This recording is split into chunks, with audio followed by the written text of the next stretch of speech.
C'est le moment d'appeler les intervenantes de notre première table ronde qui est animée par Juliette Darbois.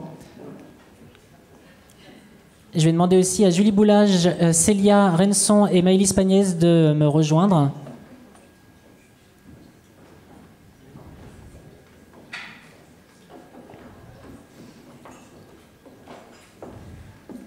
Juliette, vous êtes membre du conseil scientifique de l'ADTEM.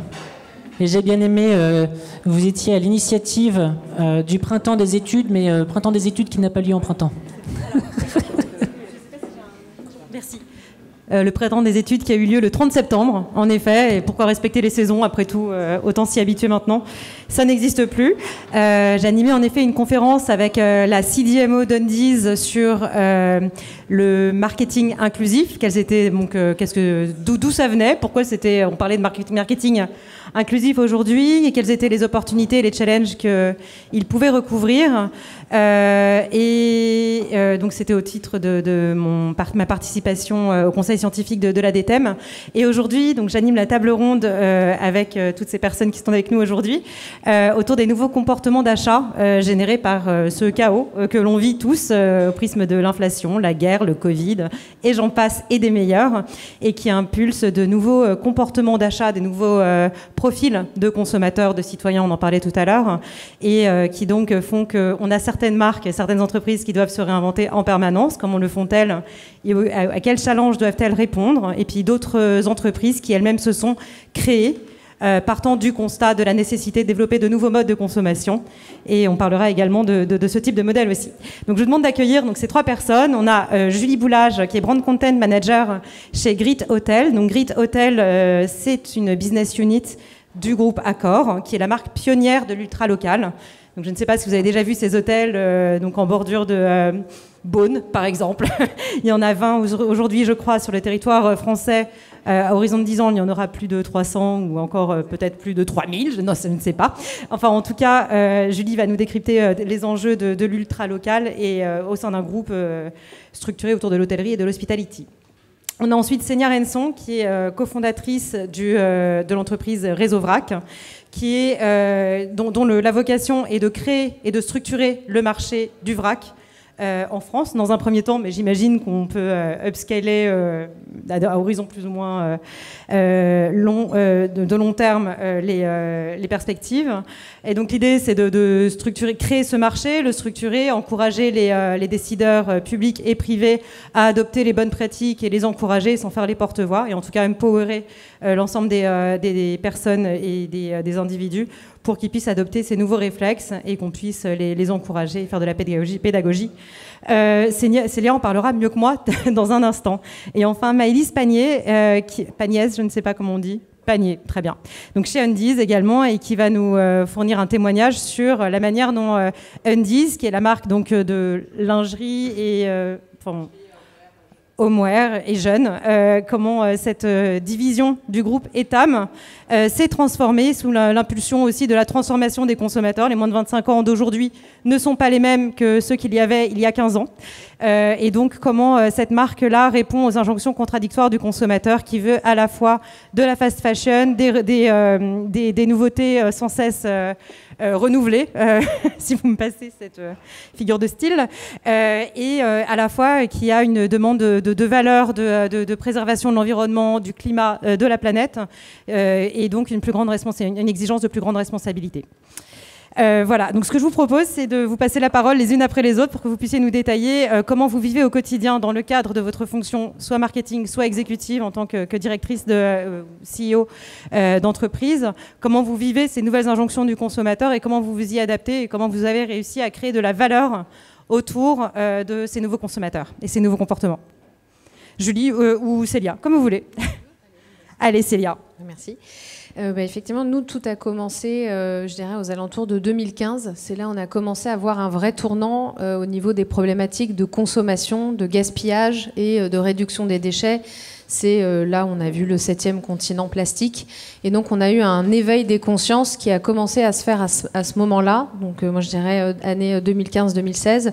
Et ça a coïncidé avec la création de Réseau Vrac, qui est une association de loi 1901, qui a pour vocation de démocratiser le vrac. Donc le vrac, pourquoi ?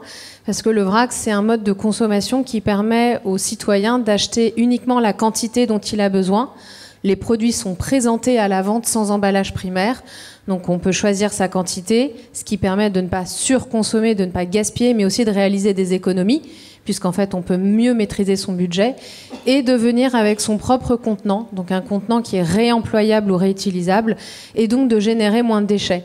Et le vrac, en fait, a commencé à apparaître comme une solution assez évidente qui répondait à ces deux problématiques environnementales, gaspillage et déchets d'emballage jetable.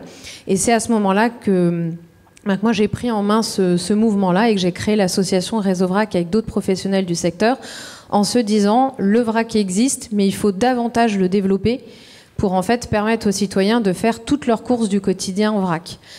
À la fois, c'est des économies, entre 5 et 40% d'économies de budget par an pour une personne.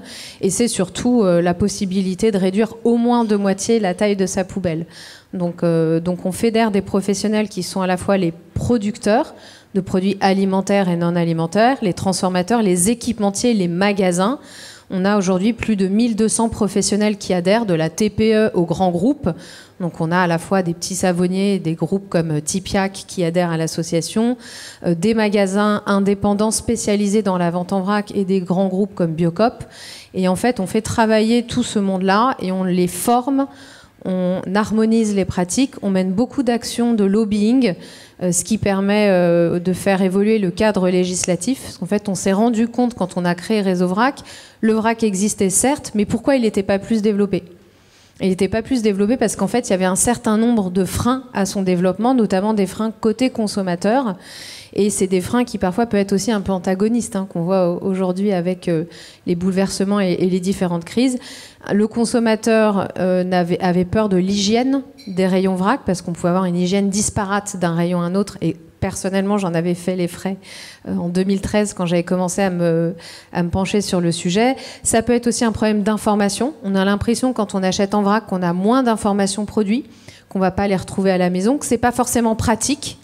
Voilà, on sait, il faut s'équiper de bocaux, le service en magasin, le parcours client n'est pas forcément évident. On ne retrouve pas ses marques préférées et on ne retrouve pas tous les produits. Parce que finalement, le vrac, c'est d'abord développé sur des produits secs, donc des noix de cajou, des céréales, mais on ne trouvait pas forcément de liquide, on ne trouvait pas forcément de produits cosmétiques, d'huile, de produits plus fragiles comme des sauces. Et donc, nous, en fait, on s'est dit, on va lever. On va faire en sorte qu'on lève un à un tous ces freins et comme ça on va structurer, on va développer le marché et on va offrir une vraie alternative à l'emballage à usage unique. Et c'est ça la vocation de Réseau Vrac. Donc il y a une vraie dimension transformative de l'association. J'ai dit entreprise tout à l'heure, pardon, mais enfin c'est une initiative, c'est une entité. Une dimension transformative de votre projet pour transformer aussi le consommateur, ce que je vais opposer directement à Undies, qui... si je le dis vulgairement, se fait transformer au quotidien par le consommateur. Je vous laisse détailler le projet. Alors bonjour à tous. Undies, c'est la marque jeune du groupe Etam. On a été créé il y a 15 ans. Et aujourd'hui, on vend de la lingerie et du homeware, donc vêtements d'intérieur, à destination majoritairement de la Gen Z. Donc la Gen Z, c'est du coup cette fameuse génération qui a moins de 25 ans et c'est ce que disait Juliette en introduction. Aujourd'hui, quand on s'est créé il y a 15 ans, effectivement, le consommateur auquel on s'adressait il y a 15 ans est plus du tout le même qu'aujourd'hui. Il y a 15 ans, on s'est créé sur un modèle qui était un modèle qui marchait beaucoup la nouveauté, donc avec un système de drop. Donc une nouvelle collection toutes les 2 semaines. On est même passé par une nouvelle collection toutes les semaines et c'était la nouveauté qui faisait revenir notre client en magasin. La génération d'aujourd'hui, c'est une génération qui est un peu partagée entre cette volonté de consommation et ce rejet un peu de la fast fashion parce que c'est une génération qui est plus engagée, qui a envie d'avoir une marque qui a des valeurs. Et nous, on doit continuer à exister du coup dans ce milieu-là, en sachant qu'on a un positionnement qui est très abordable, vu qu'on est sur une gamme de prix qui est assez basse. On cible une génération qui représente 7% de la population, mais qui a seulement 4% du pouvoir d'achat. Donc on ne peut pas non plus, au nom de ces ces valeurs et de ces envies d'engagement, remettre en question tout notre positionnement et notre ADN de marque. Donc le défi d'aujourd'hui, c'est d'arriver à continuer à parler à ces consommateurs, tout en répondant à leurs valeurs. Donc effectivement, que ce soit leur volonté d'engagement. Donc aujourd'hui, on travaille énormément sur nos produits. On a plus de 60% de notre collection qui est fait en matière recyclée. C'est des engagements qui sont très importants pour le groupe Etam, parce que c'est quelque chose qu'on retrouve effectivement dans toutes les marques du groupe, mais d'autant plus pour du coup notre marque, vu qu'on s'adresse à la Gen Z. On ressent aussi du coup une vraie volonté aussi de notre clientèle vis-à-vis de tout ce qui est notion d'inclusivité. On est vendeur de lingerie, donc là encore le rôle de l'image est hyper important. Donc nous aussi, on a dû aussi travailler sur l'image qu'on renvoie. Il y a 15 ans, le modèle de la femme et de l'image du corps n'était pas le même qu'aujourd'hui. Donc aujourd'hui, les consommateurs veulent une image différente et donc plus inclusive. Et c'est là aussi, du coup, des efforts qu'on doit faire au quotidien. Et puis, on travaille beaucoup plus sur le client, dans la mesure où le marketing d'il y a 15 ans, c'était un marketing du produit. Aujourd'hui, on a créé un marketing qui était plus orienté client. Et d'ailleurs, c'est toute la genèse du coup de la création de mon poste, vu qu'aujourd'hui, on écoute beaucoup plus le client. On anime des focus group, donc ça c'est nouveau depuis 2022. On va beaucoup à la rencontre de nos clients. On fait des focus group dans la France entière où on prend du temps pour les écouter, pour savoir elles aussi ce qu'elles aiment dans notre marque, pourquoi elles sont clientes fidèles et qu'est-ce qui va faire qu'aujourd'hui elles vont continuer à acheter chez nous. Donc tout ça, c'est des efforts qu'on fait au quotidien pour transformer notre manière de travailler et pour constamment continuer à répondre du coup aux attentes de cette cible qu'on sait qui n'est pas évidente et qui est tout en contradiction parfois, toujours partagée entre ses valeurs et son besoin de consommation. Alors justement, en parlant de contradiction et de la nécessaire réinvention de soi-même et de son modèle et de son marketing au quotidien, je vais vous proposer de donner la parole aussi à Julie, qui va détailler cette valeur de laboratoire qu'a la marque Grit au sein du groupe Accor, qui est la marque pionnière sur l'ultra local, qui est donc cette manière de réconcilier les attentes du consommateur et puis sa volonté, enfin les attentes de proximité et à la fois de plaisir lié à l'hospitality. Ouais, c'est ça, c'est un petit peu plus large que l'ultra local, même c'est ce qu'on appelle l'hospitalité circulaire. Donc c'est vraiment une marque qui s'inspire des 3 R, réduire, recycler, réutiliser. C'est une marque qui a été créée en 2019, donc qui est toute récente et donc a la chance de pouvoir avoir intégré dans ses fondamentaux de marque, dans son ADN et dans toute la construction de ce qui fait un petit peu les standards de cette franchise Grit, parce que c'est une marque qui se développe en franchise comme les autres marques du groupe. Et donc voilà, créée en 2019, donc on a vraiment pu, et on le développe encore aujourd'hui, l'intégrer dès l'amont. Donc c'est quand même plutôt une chance. Et donc cette hospitalité circulaire, elle s'appuie sur un premier pilier qui est important, c'est qu'on utilise du mobilier de seconde main dans ces hôtels. Donc on a des partenaires qui sont notamment Celency et Emmaüs, qui permettent aux propriétaires et à l'architecte d'intérieur qui l'accompagne, au GM, donc General Manager de l'hôtel, et aux équipes, de meubler son hôtel dès son ouverture avec de la seconde main. Ce qui est un challenge toujours, parce que ça veut dire prendre beaucoup plus de temps et de soins à la sélection du mobilier. C'est pas une marque qui arrive comme ça clé en main pour l'équipe. Donc on a l'avantage aussi, c'est que, c'est un avantage qui est important pour le bénéfice client aussi, c'est qu'en termes de design, ça donne quelque chose de très éclectique, très, vous le voyez, voilà, très éclectique, chaleureux, convivial, parce qu'il y a ce côté seconde main qui est aussi un style en fait, même si du coup tous les hôtels sont évidemment différents, il n'y a pas de standard design.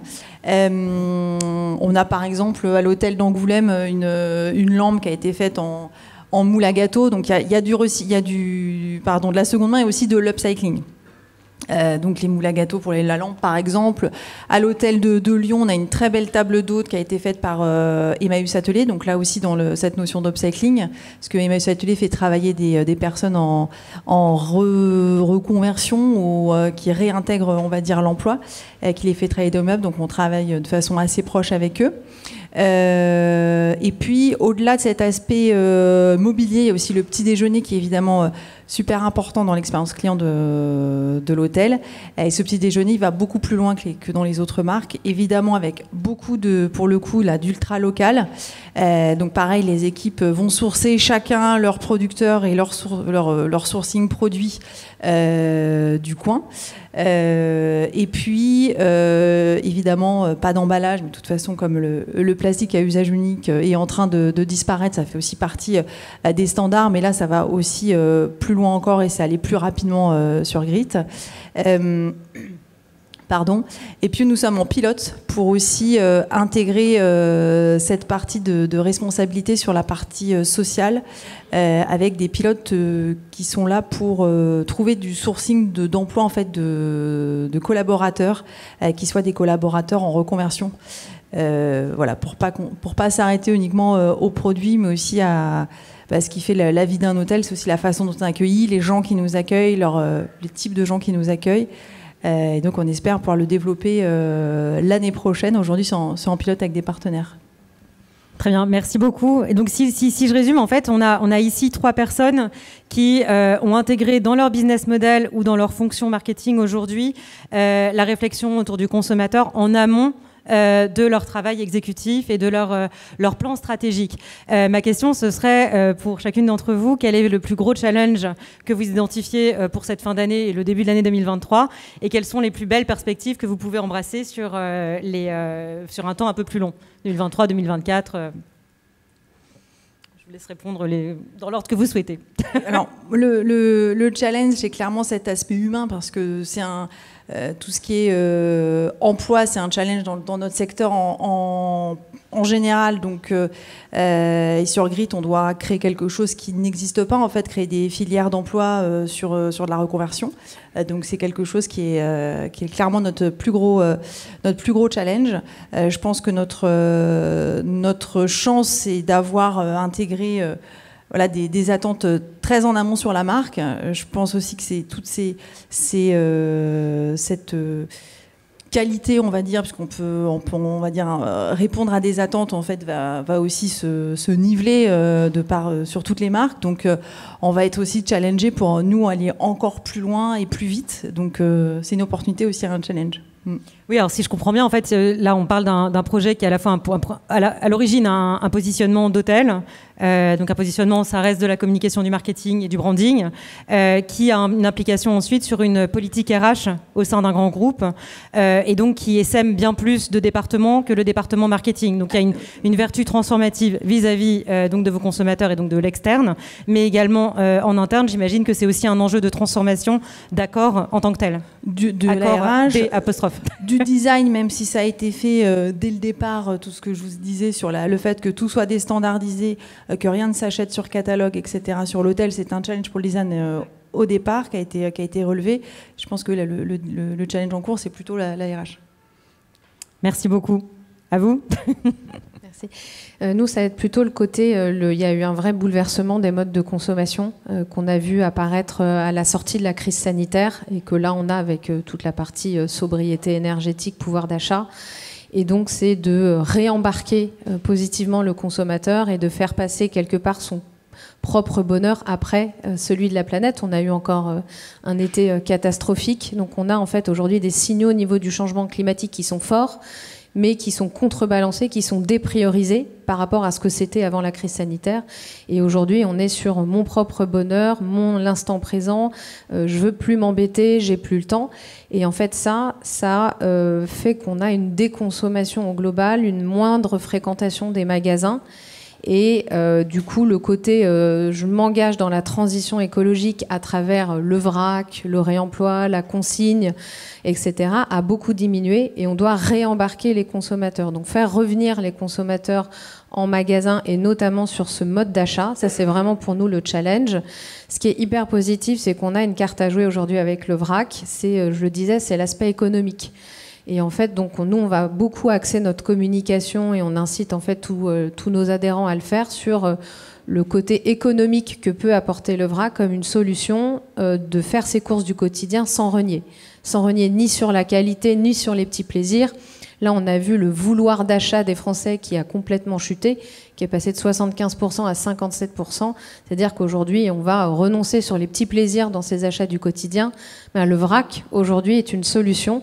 On peut acheter un peu de tout, peut-être en moindre quantité, mais on n'est pas obligé de se dire bah, ce plaisir-là, je le mets de côté, j'y ai pas le droit, ou je vais acheter des produits discountés ou éco-plus parce que j'ai plus les sous. Donc le vrac a une carte à jouer à ce niveau-là. Et évidemment, ben, d'un point de vue bénéfice écologique, hein, c'est d'un point de vue impact CO2, déchets, etc. Donc à nous de prendre cette communication pour réenchanter le consommateur tout en continuant à lever les freins, donc pour avoir une solution.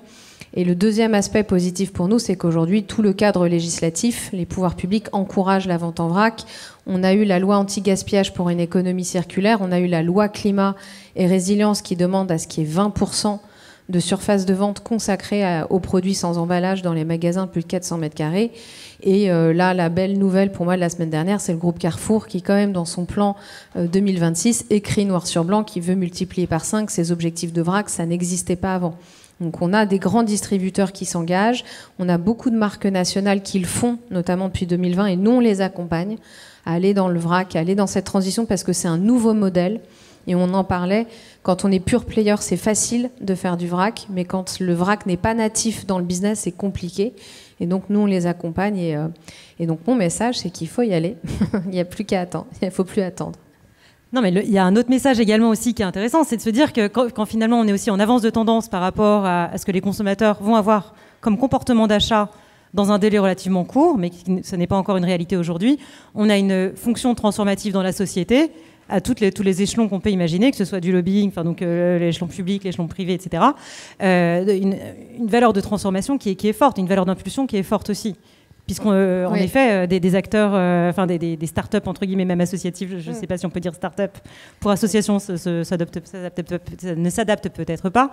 En tout cas, ces nouveaux modèles émergents ont la capacité d'influencer des grandes entités comme Carrefour, donc des boîtes cotées en bourse. C'est ce qui s'est passé, c'est-à-dire qu'on a eu à la capacité de transformation limitée aussi. Moi, j'appelle des pure players qui soient soit des magasins pure players, soit des fabricants, des fournisseurs qui se sont créés autour du vrac, donc ont développé un business model adapté au vrac et qui sont à l'avant-garde, et c'est eux qui clairement tirent le marché. Nous, derrière, on sécurise le cadre, on mène des actions de lobbying et on en parle pour emmener les grands groupes. Et maintenant qu'on a des objectifs communs, bah effectivement, c'est plus facile de tirer les grands. Mais après, il suffit de quelques grands acteurs pour embarquer les autres et c'est ce qu'on doit continuer à faire. Et tirer les consommateurs de leur zone de confort. Tout à fait. C'est pas évident dans ce contexte-là. Non, j'imagine. Maëlys ? Alors nous, le gros défi qu'on va avoir, c'est l'inflation. C'est un vrai défi pour nous aujourd'hui parce qu'on a un business à faible marge. Donc, dans un contexte inflationniste, comment on arrive à maintenir nos prix ? Donc, à toujours répondre en fait aujourd'hui aux attentes de notre consommateur sur ce positionnement prix, qui est quand même une des forces d'Undies, et d'être toujours en capacité de le faire parce que si on rogne sur nos marges, en fait, on n'a plus beaucoup de marge de manœuvre. Donc là, c'est aujourd'hui un des gros défis. Et puis 2023, on va avoir 2 enjeux. Ça va être rendre la marque plus désirable encore et communiquer un peu plus sur ce qu'on fait. Donc toujours dans cette dynamique de marque qui s'est construite autour du marketing produit. On ne s'est pas non plus construit autour de la communication. Donc ça va être aujourd'hui un enjeu qu'on va avoir en 2023. Donc comment communiquer plus ? Et puis toujours écouter un peu plus le client, donc continuer à écouter notre communauté de clients, à l'animer autour de différents questionnements qu'ils peuvent avoir et toujours l'interroger sur les innovations qu'on va lancer. On le fait assez régulièrement, on a lancé une application, on l'a interrogé. Donc continuer dans cette dynamique-là parce qu'aujourd'hui, c'est des vraies valeurs qu'on a envie d'avoir, c'est d'être proche de notre client. Ok, merci beaucoup. Pour conclure, ce qu'on pourrait dire, c'est que sur ces nouveaux comportements d'achat, la manière dont ils peuvent transformer une fonction marketing ou même un business à part entière ou une filière ou un marché, c'est qu'il faut une capacité de réinvention forte. Bon, ça, là-dessus, je n'invente rien. Mais ce qui est intéressant, c'est qu'elle doit toujours être nourrie par une forte attente du consommateur en amont de la définition des lignes d'action et avec toujours l'alliance de la désirabilité, cette dimension de plaisir d'un côté, de nouveauté de l'autre, de confort, de service également, toujours allié aussi à un socle de valeurs qui doit répondre en subtilité aux attentes et aux valeurs de vos consommateurs et de vos communautés.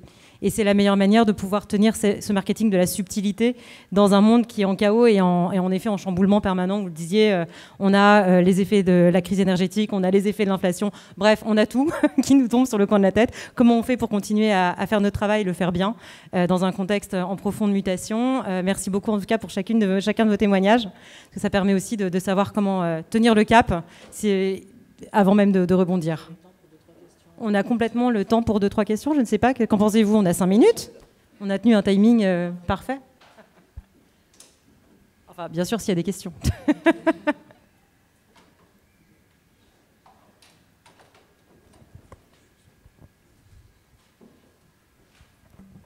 Bonjour, Tsiri Khan. Merci déjà pour vos différentes interventions. J'avais une question à Célia, notamment sur l'importance de pouvoir ramener les personnes à revenir vers le vrac. Comment vous voulez vous y prendre? Quelle est la stratégie que vous allez mettre en place pour justement driver les gens à revenir vers la consommation au vrac? Est-ce que vous communiquez avec, je ne sais pas, par exemple, il y a tel produit sont disponibles, si c'est plus pour comprendre quelle stratégie vous allez mettre en place. Merci. Oui. Alors à la base, vous allez comprendre, on est B2B, on n'avait pas vocation à s'adresser aux consommateurs. On a travaillé pendant longtemps pour structurer le marché, et en fait, ce que moi j'appelle toute l'offre, et ensuite de pouvoir s'adresser à la demande. Et on a commencé à s'adresser à la demande, donc aux clients. Cette année, en 2022, on a lancé le mois du vrac. On s'est dit, il y a bien un Veganuary, un mois sans tabac, un mois sans machin. Pourquoi est-ce qu'il n'y aurait pas un mois avec du vrac? Et en fait, on a lancé l'opération parce que justement, on voyait une vraie baisse de trafic en magasin. Et on s'est dit comment positivement on peut ramener les gens sur le chemin du vrac. Et donc, on a créé cette opération-là qu'on va reconduire là cette année en mars 2023. Donc là, on va essayer d'être un peu plus engageant, d'engager davantage le consommateur. Donc, on travaille avec une agence.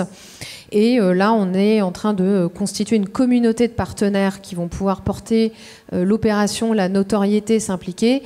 Et ça va passer... alors, ça ne va pas être spectaculaire parce qu'on le fait clairement avec les moyens du bord. Mais on va créer 4 défis. Il y a 4 semaines dans le mois de mars, 4 défis. Et avec 4 atouts du vrac qu'on va valoriser. L'aspect budget, l'aspect alimentation, l'aspect cosmétique et l'aspect déchets. Avec un défi par semaine, des jeux concours, des communautés. Et autour de ça, des opérations en magasin, donc de demander aux distributeurs, aux marques à faire des portes ouvertes et des animations magasins pour qu'il se passe quelque chose. Et on espère, donc là on est en train de discuter, de pouvoir avoir un événement central. Alors on rêverait d'avoir un Top Chef, par exemple, avec les produits vrac, ou on va déguster autour du vrac. Donc on est en train de réfléchir. D'ailleurs, je lance un appel si vous avez des contacts, parce qu'on va forcément devoir faire cette opération-là avec le réseau, compte tenu du budget de l'association. Mais l'idée, elle est, on a cet événement central, et après c'est de le faire porter au quotidien par nos adhérents et partenaires.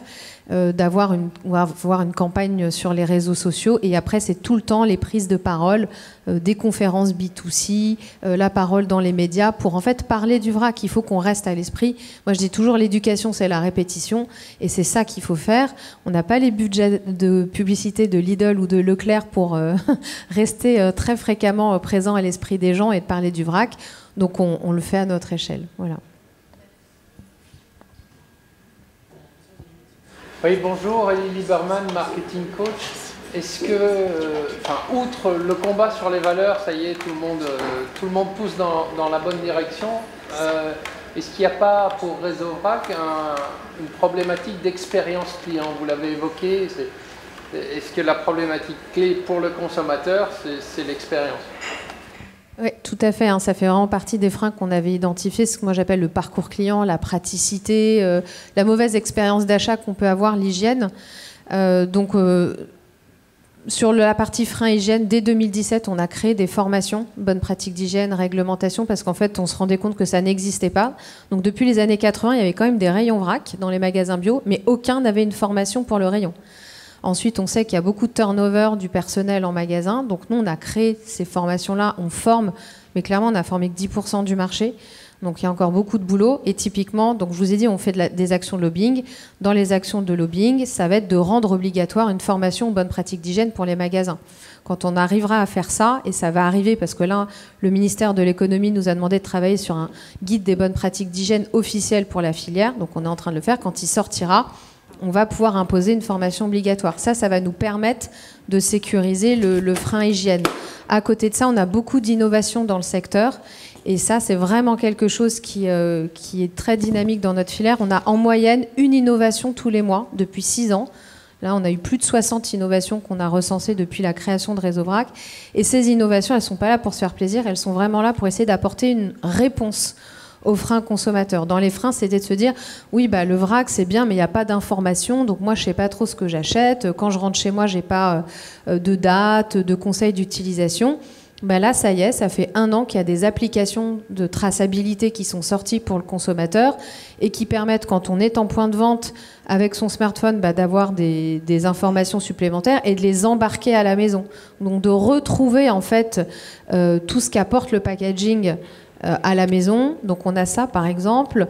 On a aussi, toujours sur le côté hygiène, les bacs à pelle. Vous voyez bien ce que c'est qu'un bac à pelle. On soulève le couvercle, on peut tous se dire, oulala, les gens vont mettre les mains dedans. Mais là, on a une société française qui a sorti un bac à pelle où en fait, il n'y a pas de manipulation. Le consommateur ne peut pas mettre ses mains dedans. Parce que ça permet quand même de distribuer des produits qu'on ne peut pas avoir dans les silos. Donc on a ça, on a des innovations pour avoir aussi le côté un peu pompe à essence du vrac. Dans les grands freins qu'on nous a dit, c'est « Ah ouais, mais j'arrive, faut que je tare à mon contenant, c'est compliqué. Ensuite, quand j'appuie, j'en ai trop, donc du coup, c'est pas facile. » Mais là, ce type d'innovation qui est sorti il y a déjà 2 ans et là qui sont en train de se peaufiner, il y a des nouveaux acteurs qui arrivent, c'est en gros, j'appuie sur le bouton et je vois en temps réel la quantité, le prix, donc pas de mauvaise surprise sur le prix et j'ai pas besoin de tarer mon contenant. Donc en fait, tout ça, c'est l'innovation, nous, aujourd'hui, dans le secteur qui arrive à répondre à cette problématique. Et puis, il y a un groupement dans lequel Réseau Vrac fait partie qui s'appelle En Avant Vrac, qui vient d'être lancé par la Fédération de la grande distribution, pour justement mettre autour de la table les distributeurs, les équipementiers et les marques et leur dire comment on simplifie le parcours client, parce que c'est jamais la même chose d'un magasin à un autre et c'est trop compliqué pour embarquer et avoir une vraie transition. Et moi, je suis persuadée que c'est par là que ça passe. Donc ça arrive. Malheureusement, on n'a pas les réponses tout de suite, mais ce qu'il faut se dire, c'est que le secteur est dynamique. Et là, on arrive vraiment à embarquer tous les acteurs. On voit depuis 2 ans, ça se bouge bien. Merci. Merci à toutes les 4. Merci.